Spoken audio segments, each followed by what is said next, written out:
In scouting,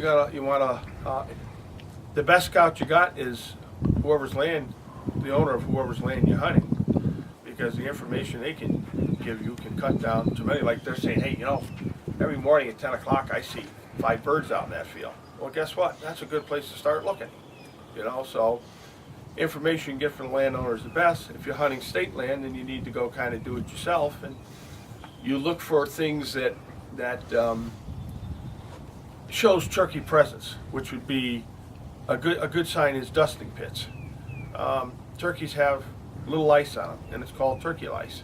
They're very small, but if you get a bird and you lift up their feathers and you look, you're going to see these little lice. All of them have it. But they dust, and that's to help keep the lice down. So if you find a good spot, all it's going to be is an impression in the ground where they have scratched and scratched and scratched and turned it into powder. Mm-hmm. And they'll get in this thing and flop their wings and everything, and it makes a big dust cloud like coming in with the truck. And that'll help get rid of the lice.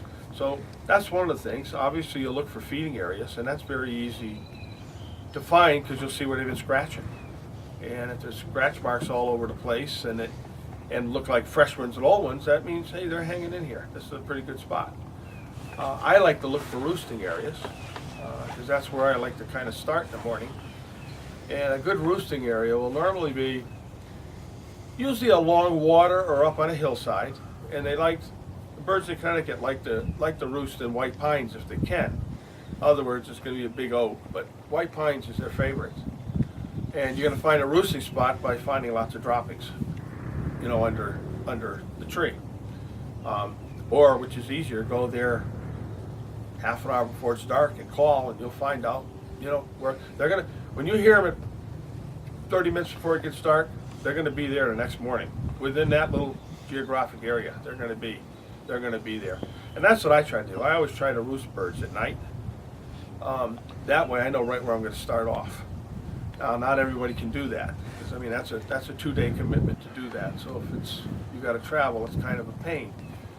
But that's part of the scouting. You get to know the lay of the land. You try to figure out their travel routes. Mm-hmm. Because they'll normally roost here, and they're going to go for a feeding route. And they make that circle. The valley I live in, the birds are in my yard at this time of the year about every 7 days. So they're making a trip around the valley. Up one side, down the other, up one side, down the other. And that's their travel routes. And during that, they've got several roosting areas. As the spring progresses and the gobblers break up, they get into their own little territories.